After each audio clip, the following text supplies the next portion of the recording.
오늘은 예수님의 예루살렘 입성이라는 제목으로 하나님의 말씀 증거하겠습니다. 영국의 에딘버러 대학의 제임스 시프슨이라는 교수가 있었습니다. 그는 진통제를 발견하여 당시 의학계에서 노벨상감에 해당하는 대발견을 했다고 찬사를 받았습니다. 한 번은 그가 강의 시간에 학생으로부터 질문을 받았습니다.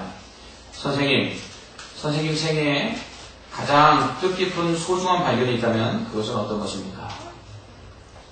당연히 그의 업적인 진통제 발견을 염두에 두고 한 질문이었습니다. 그런데 시프슨 교수는 이렇게 대답했습니다. 나의 생애에서 가장 소중한 발견은 내가 죄인이라는 사실과 그리고 예수 그리스도께서 죄인된 나의 구원자요 유일한 해방자라는 사실을 발견한 것입니다. 라고 대답했다고 합니다. 그렇습니다. 예수 그리스도만이 우리의 죄를 용서해 주시고 우리를 심판에서 구원하실 유일한 구원자이심을 알게 된 것, 이것을 발견하게 된 것, 이것이 우리 인생의 최고의 발견인 줄 믿습니다. 여러분들은 이미 구원자 되신 예수님을 찾고 만나셨습니다. 그러므로 여러분의 인생에 가장 소중하고 귀한 것을 이미 발견하신 분들이십니다. 여러분의 죄를 대신해서 십자가에 달려 죽으신 예수님은 죄가 없으신 분입니다. 그분은 바로 우리 죄를 대신하여 죄값을 치르기 위해서 십자가에 죽으신 것입니다. 예수님께서 십자가에 달려 죽으심으로 우리의 죄가 용서받았습니다. 이렇게 우리의 죄를 대신 지시기 위해 십자가에 달려 돌아가신 예수님은 이제 3년간의 천국 복음을 전파하는 공생애를 마치고 예루살렘 성에 오늘 입성하십니다. 오늘이 바로 예수님께서 예루살렘 성에 고난받으시기 위해서 입성하신 종료주일입니다.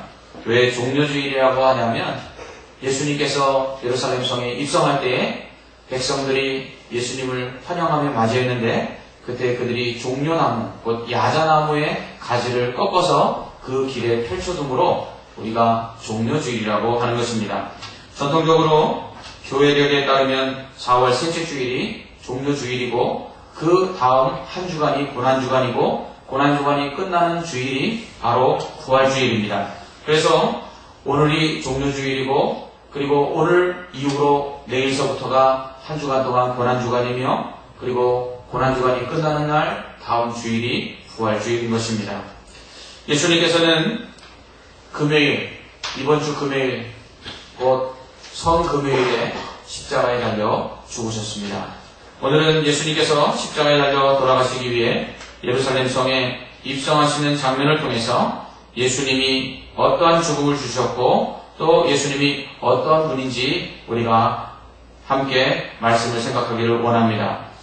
본문 마태복음 21장 1절에서 11절까지에서는 예수님께서 예루살렘 성에 입성하시는 장면이 기록되어 있습니다.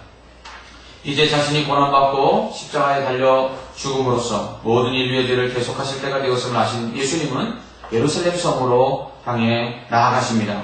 예루살렘 성 근처 감난산 벳방에 이르렀을 때에 예수님께서 두 제자에게 말씀하십니다. 너희는 건너편 마을로 가서 거기에 나귀와 그리고 그 새끼가 내어 있는데 그것을 풀어가지고 데리고 오라. 만일 누가 왜 그렇게 하느냐 묻거든 주께서 쓰시겠다라고 대답하라. 그러면 즉시 보내줄 것이다 라고 말씀합니다. 어찌 보면 무례해 보입니다. 남의 나귀와 그 새끼를 그냥 데려오는 것 아니겠습니까? 이것은 어찌 보면 도둑질과 같습니다. 그런데 예수님께서 왜 이것을 시키셨을까요? 그것은 예언된 말씀을 성취하기 위함입니다. 4절 말씀을 보십시오. 이는 선지자를 통하여 하신 말씀을 이루려 하심이라. 아멘. 예수님께서 나귀와 그 새끼를 끌어오라고 하신 것은 바로 구약의 예언된 말씀을 이루시기 위함이었습니다. 5절 말씀을 함께 다 같이 읽습니다. 시작. 시온 딸에게 이르기를 내 왕이 내게 임하나니 그는 겸손하여 나귀 곧 멍에 매는 짐승의 새끼를 탓도다 하라 하였느니라. 아멘. 이 말씀은 스가랴 9장 9절에 기록된 말씀입니다. 여러분 스가랴 선지자는요 예수님이 태어나시기 520년 전에 활동하였던 선지자입니다. 그러므로 예수님께서 나귀를 타고 그것도 나귀 새끼를 타고 예루살렘 성에 입성한다라고 스가랴 선지자가 예언한 것은 이게 벌써 500년 그 이전에 예언된 말씀입니다. 그런데 예수님께서 지금 500년 후에 예언된 그 말씀을 이루시기 위해서 나귀 새끼를 타고 예루살렘 성에 입성하신 것입니다. 그러므로 이렇게 예수님께서 예언된 말씀을 이루시기 위해서 나귀와 그 새끼를 끌어오라고 했을 때 어떤 일이 일어났겠습니까? 그 예언이 성취되었습니다. 제자들이 나귀 새끼를 끌고 오려고 건너 마을로 갔을 때 정말 예수님 말씀대로 나귀와 그 새끼가 매여 있는 것을 보았습니다. 그래서 그것을 풀어서 끌고 오려고 하는데 주인을 만나게 됩니다. 주인이 왜 그러느냐 묻습니다. 그러자 예수님께서 가르쳐 주신 대로 주께서 쓰시겠다라고 말씀하십니다. 라고 대답하자 주인이 아무 말 없이 그러면 그렇게 하라라고 나귀와 그 새끼를 제자들에게 주었습니다. 우리는 여기서 주께서 쓰시겠다 하면 주님이 우리의 것을 사용하시겠다라는 그 말씀에 아무 말 없이 순종하는 이 나귀 주인의 모습을 본받아야 합니다. 성도들에게 이것이 필요합니다. 어느 보험회사 광고를 보니까 묻지도 않고 따지지도 않습니다. 이런 광고가 있습니다. 그렇습니다. 우리가 주님께서 우리의 인생 가운데 모든 것을 쓰시겠다 하면 우리의 생명마저도 아낌없이 내어드려야 될 줄 믿습니다. 이것이 바로 믿는 성도들의 모습이라는 것입니다. 나귀와 그 새끼를 이렇게 끌고 온 제자들은 자신의 겉옷을 벗어서 나귀 새끼 위에 얹었습니다. 예수님은 나귀도 아니고 나귀 새끼를 타고 예루살렘 성에 입성하십니다. 당시 사람들은 일반 평민들은 나귀를 탔습니다. 그런데 나귀 새끼는 잘 타지 않았죠. 예수님은 그럼에도 불구하고 나귀 새끼를 탔습니다. 그 이유는 스가랴 9장 9절에 예언한 대로 겸손하셨기 때문입니다. 시온의 딸에게 이르기를 내 왕이 내게 임하나니 그는 겸손하여 나귀 곧 멍에 매는 짐승의 새끼를 탔도다. 아멘. 이렇게 겸손하게 나귀 새끼를 타고 예루살렘 성에 들어가신 예수님을 보고 사람들은 종려나무 가지를 꺾어서 길에다 깔았습니다. 그리고 앞에서 뛰어가며 또 예수님의 뒤를 쫓아가면서 호산나 호산나 다윗의 자손이여 찬송하리로다 주님의 이름으로 오시는 이여 가장 높은 곳에서 호산나 하며 큰 소리로 외쳤습니다. 우리가 찬송할 때 호산나라고 찬송합니다. 그리고 찬양대 이름 중에 호산나 찬양대라는 찬양대 이름도 있습니다. 호산나는 무엇입니까? 시편 118편 25절 말씀에 여호와여 구하옵나니 이제 구원하소서 여호와여 우리가 구하옵나니 이제 형통하게 하소서라는 말씀이 기록되어 있는데 이 호산나는 말 그대로 구하옵나니 이제 구원하소서라는 뜻입니다. 그러므로 호산나 호산나 외쳤다는 것은 예수님 이제 구원해 주십시오 하고 구원의 주님을 찬양한 것입니다. 백성들은 예수님을 구원자로 여긴 것입니다. 백성들은 예수님을 당시 자신들을 압제하고 있는 로마로부터 해방할 정치적인 구원자로 여겼던 것입니다. 그래서 호산나 호산나 하며 구하옵나니 이제 구원하소서 하고 외쳤던 것입니다. 이렇게 사람들이 예수님 앞뒤로 따라가며 호산나 호산나 부르자 온성이 쏟아갑니다. 아니 이 사람이 누구기에 온성이 이렇게 호산나 하며 나귀 새끼를 타고 오는 이 사람에게 화하는 것인가? 이에 예수님을 따르는 무리들이 갈릴리 나사렛에서 나온 선지자 예수입니다 라고 사람들에게 말하기 시작했습니다. 그러나 그들은 예수님에 대해서 온전히 알지 못하였던 것입니다. 백성들은 그저 예수님을 선지자로만 여겼습니다. 많은 병든 자를 고친 자, 그들이 보지 못했던 기적을 일으켰던 자. 그래서 예수님은 큰 위대한 선지자 엘리야와 같은 선지자 중에 하나라고만 생각했던 것입니다. 그렇다면 여러분 예수님은 누구신가요? 예수님은 오늘 예루살렘 성에 나귀를 타고 입성하시는 모습을 통해서 자신이 누구인가를 우리에게 밝히 분명하게 알려주고 계십니다. 첫째, 예수님은 구원자이십니다. 예수님을 향해 백성들은 호산나 호산나 하고 외쳤습니다. 여호와여 구하옵나니 이제 구원하소서. 이스라엘 백성들은 구약시대부터 지금까지 메시아를 기다리고 있었습니다. 하나님께서는 다윗에게 약속하신 대로 영원한 왕이 다윗의 가문에서 태어날 것을 말씀하셨습니다. 그래서 유대인들은 다윗과 같이 모든 이방 민족들을 정벌하고 그리고 광대한 영토를 회복하며 그리고 자신들에게 부귀와 영화를 가져다줄 다윗과 같은 왕을 기대했었습니다.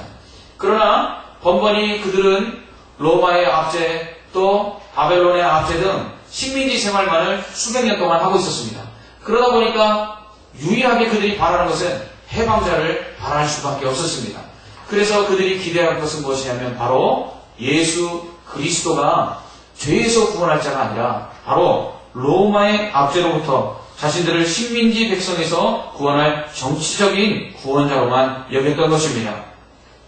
그러나 예수님은 로마의 압제로부터 이스라엘 백성을 구원할 구원자가 아니었습니다. 예수님은 죄로부터 모든 이를 구원할 죄에서 구원할 구원자였던 것입니다. 예수님께서 십자가에 달려 돌아가심으로 예수님은 우리를 대신하셨습니다. 죄인된 우리 대신 심판을 받으셨습니다. 죄인인 우리 대신 죄값을 치르시고 형벌을 받으셨습니다. 신명기 21장 23절에는요. 나무에 달려 죽은 자는 하나님께 저주를 받은 자라고 기록하고 있습니다. 예수님께서 나무 십자가에 달려 돌아가셨죠. 이것은 무엇이냐면 우리가 하나님으로부터 저주를 받아야 되는데 그 저주를 예수님께서 대신 받았음을 우리에게 말씀하고 있는 것입니다. 나무 십자가에 죽으신 예수님, 우리를 위해 죄를 대신 지시고 또 심판을 받으시고 죄값을 치르신 예수님은 우리가 받아야 될 저주를 대신 받으시고 죽으신 것입니다. 그러므로 말미암아 그분이 우리에게 생명을 주시고 죄로부터 우리를 자유케 하고 해방하신 것입니다. 이 예수님을 믿는 자들은 죄를 용서받고 심판에 이르지 아니하고 영생을 얻게 되는 것입니다. 그리고 하나님의 자녀가 되어 천국을 소유하게 되는 것이죠. 이 모든 것이 믿음으로 이루어지는 것입니다. 다른 것으로도 아니고 오직 믿음으로만 이렇게 되는 것입니다.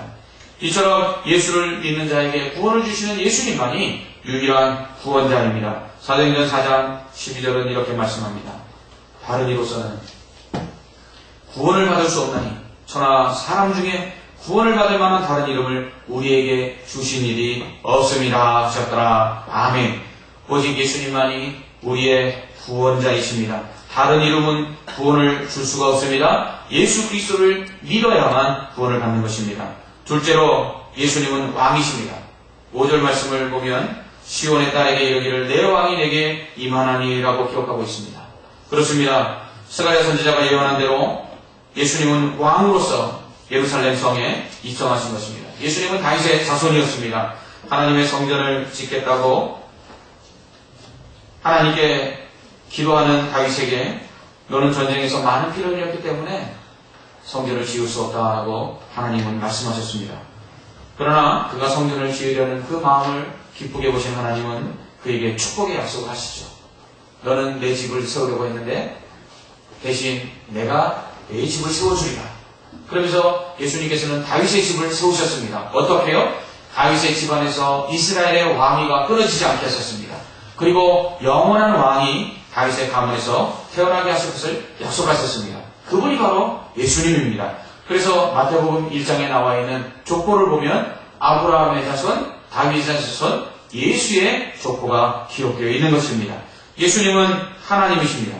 삼위일체 하나님이십니다. 성자 하나님이십니다. 온 천지를 창조하신 분이십니다.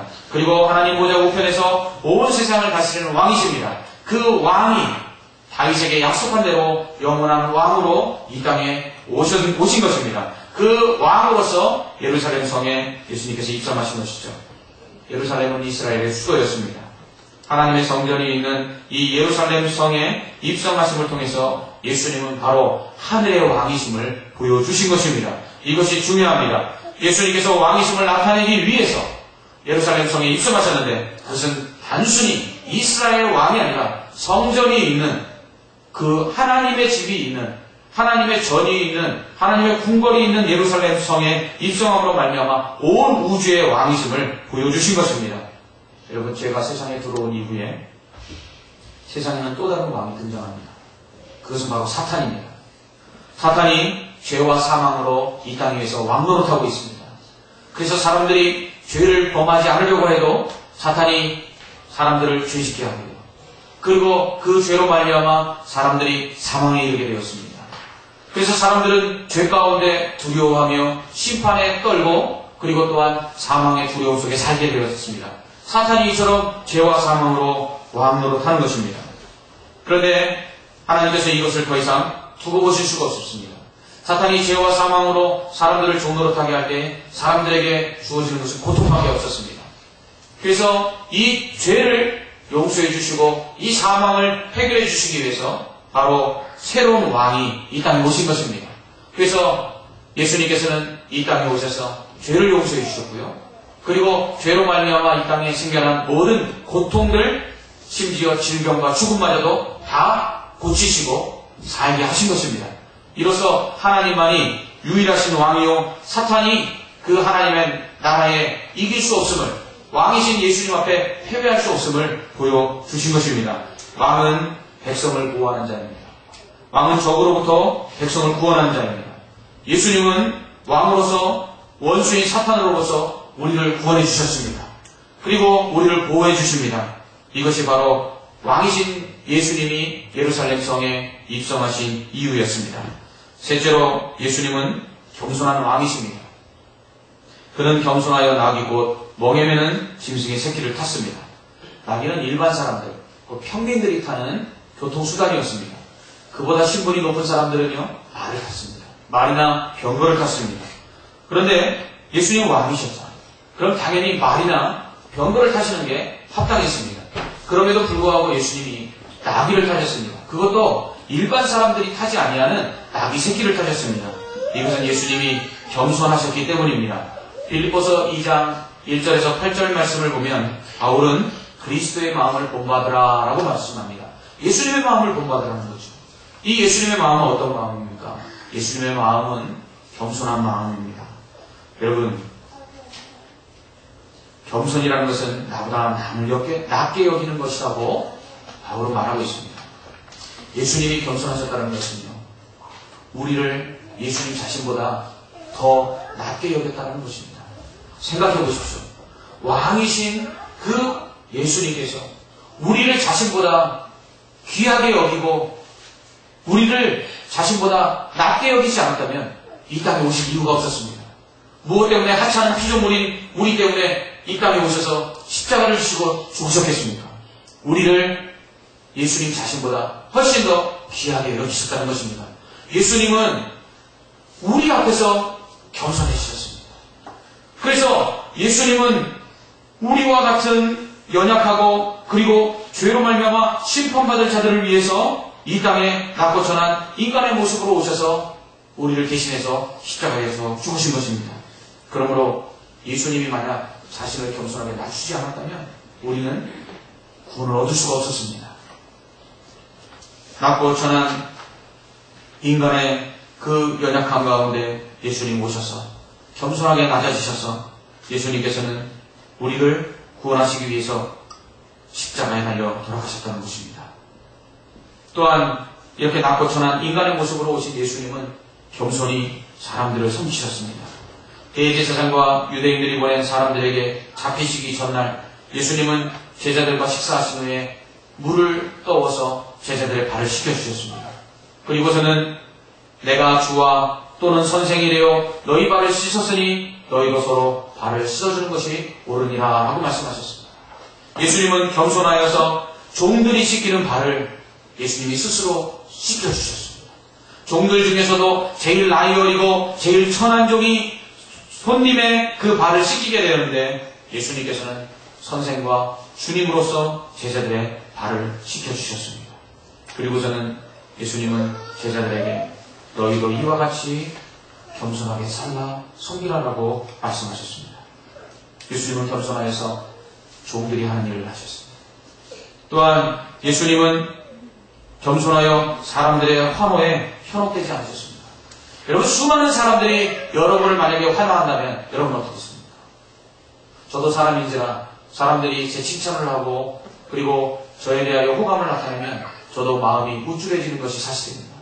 그런데 온 백성들이 나귀 새끼를 타고 예루살렘 성에 입성하는 예수님에게 구원자여 구원자여 구원하소서 호산나 호산나 외치며 자신들의 옷을 벗고 그리고 종려나무 가지를 꺾어서 그 길에 깔아줄 때 예수님은 그 환호에 매료될 수 있었습니다. 그러나 예수님은 그렇게 하지 않았습니다. 예수님은 철저하게 자신을 낮추어서 오직 자신이 받은 사명 십자가를 지기 위해서 그 사람들의 환호에 매료되지 아니하고 그저 사명만을 묵묵히 감당해 주셨습니다. 이렇게 예수님은 구원자로서, 왕으로서, 또 겸손하신 분으로서 예루살렘 성에 입성하셨습니다. 이렇게 구원자와 왕과 겸손한 분으로 예루살렘 성에 입성하신 예수님께서는 우리의 구원을 위해 십자가에 달려 죽으셨습니다. 이렇게 예수님께서 나귀 새끼를 타고 예루살렘 성에 입성하심을 통해 예수님이 어떤 분이신가를 우리에게 보여주셨습니다. 그렇다면 예루살렘 성의 구원자요 왕이요 겸손하신 분으로 입성하신 예수님을 통해 우리는 무엇을 배울 수 있습니까? 첫째, 구원자 되신 예수 그리스도를 믿어야 한다는 사실입니다. 예수님 외에는 구원을 얻을 수 없습니다. 요즘 자원주의다, 에큐메니칼이다 하면서 모든 종교에는 구원이 있다라고 외치는 사람들이 있습니다. 그래서 요즘 보면 스님들과 또 천주교 신부들과 그리고 또한 교회 목사들과 이런 사람들이 다 한 자리에 모여서 같이 영화를 보고 같이 손을 잡고 그리고 심지어는 같이 샴페인을 터뜨리며 그렇게 함께 합석한 것들을 보게 됩니다. 모든 종교에 대하여 구원이 있다라고 말하는 것입니다. 그동안 기독교가 너무 독선적이라고 말했습니다. 자기 종교에만 구원이 있다라고 말하는 기독교는 너무 배타적이라는 것입니다. 그래서 모든 종교가 함께 하나가 되어 형제임을 선포하자라고 말합니다. 이것이 에큐메니칼 운동입니다. 그런데 여러분 이미 말씀드린 것처럼 예수 그리스도의 이외에 다른 구원 얻을 만한 이름이 있습니까? 없습니다. 기독교가 배타적이라고 아무리 이야기해도 우리는 그들에게 분명하게 선언해야 됩니다. 예수 이외에는 구원받을 만한 이름이 없다고. 예수 그리스도를 믿지 않고는 구원받을 수 없다라고 선포해야 합니다. 오늘 학습 세례를 주는 날입니다. 학습은 세례를 받기 위해 공부하겠습니다 하고 학습 교인 되는 서약을 하는 날입니다. 세례는 예수 믿고 구원받았음을 교회가 그 사람의 믿음에 대하여 확증하고 정식 교인으로 받아들이는 예식입니다. 이러한 학습과 세례를 받는 데 있어서 가장 중요한 것은 바로 예수 그리스도를 구주로 믿는 믿음입니다. 이 믿음만을 보고 학습과 세례를 주는 것입니다. 여러분, 우리가 예수를 믿지 않는다면 구원 얻을 수 없습니다. 구원은 오직 예수 외에는 없다라는 것입니다. 둘째로 왕이신 예수님의 다스림을 받아야 합니다. 우리는 하나님의 거룩한 백성입니다. 우리는 왕이신 주님께서 우리에게 명령하신 명령을 순종해야 합니다.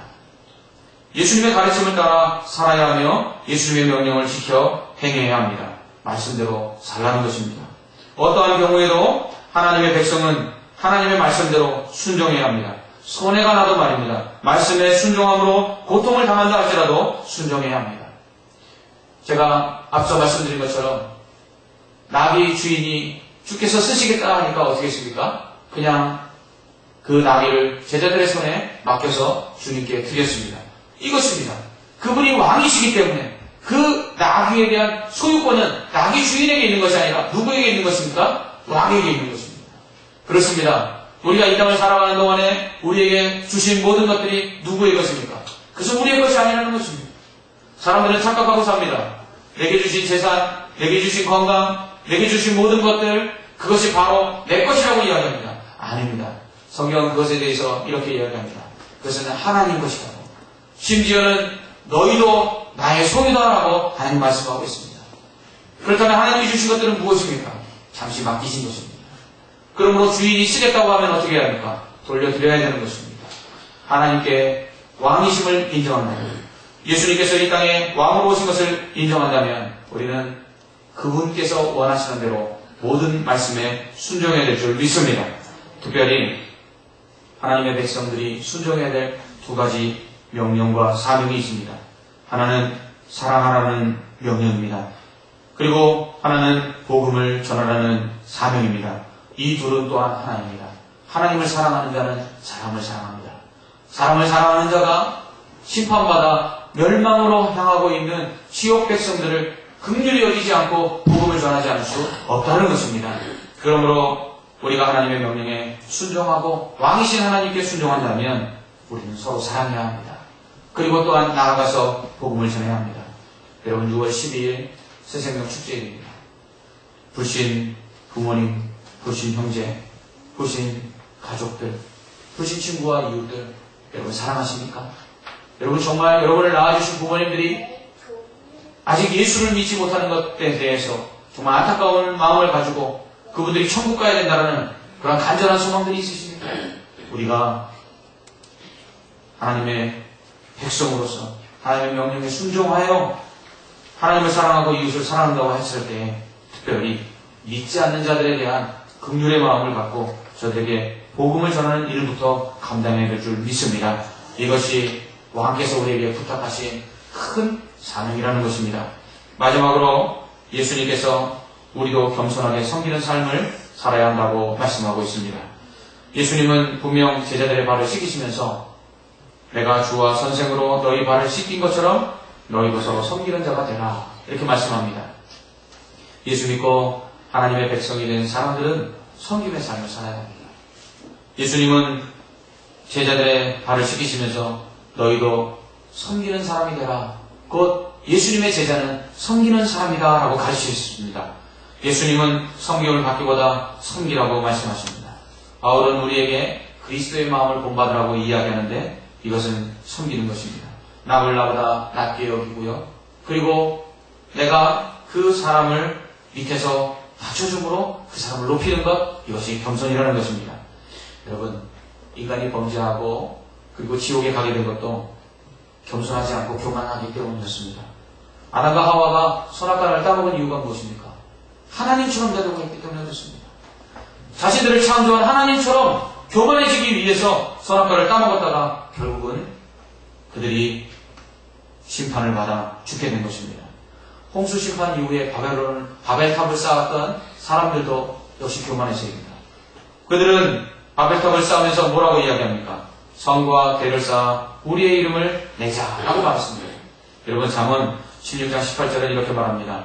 교만은 패망의 선봉이요 거만한 마음은 넘어짐의 앞잡이니라 말씀합니다.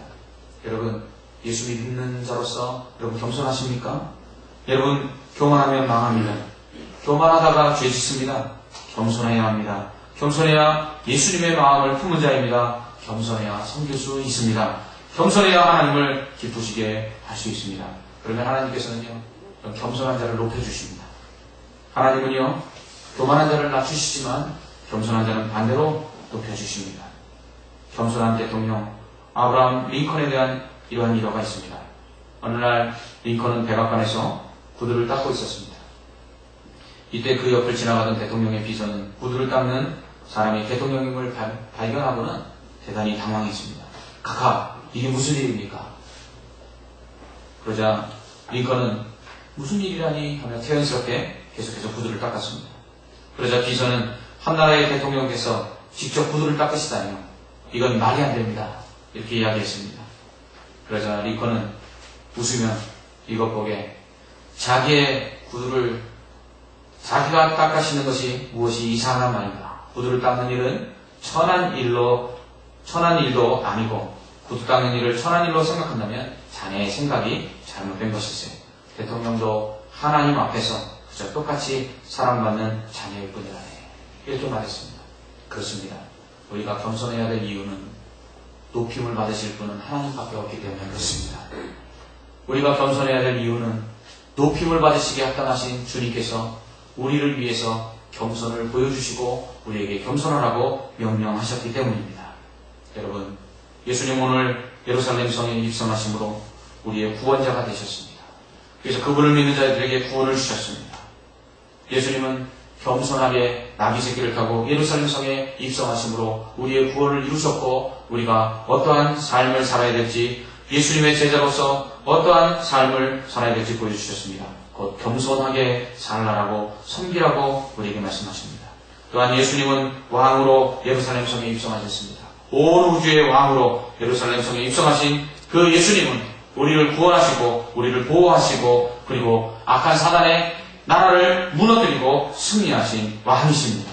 오늘 이 주님을 믿는 자에게 주시는 구원과 이 예수님으로 말미암아 겸손해졌을 때에 그분이 우리를 높여주시는 존귀함과 그리고 왕이신 그분에게 순종할 때에 왕께서 허락하시는 놀라운 은혜와 축복을 다 받아 누리는 주님의 귀한 성도들 되시기를 주님의 이름으로 축원합니다. 아멘. 기도하겠습니다.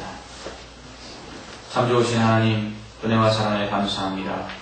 우리를 구원하시기 위해서, 또 겸손하여 하늘의 모든 영광을 버리고 이 땅에 오셔서 우리를 구원하시기 위해서 나귀 새끼를 타시고, 또한 약속하신 왕으로서 이 땅에 오셔서 사탄의 모든 세력을 이기시고 우리를 죄로부터 구원하시기 위해 예루살렘 성에 입성하신 주님을 오늘 찬양합니다.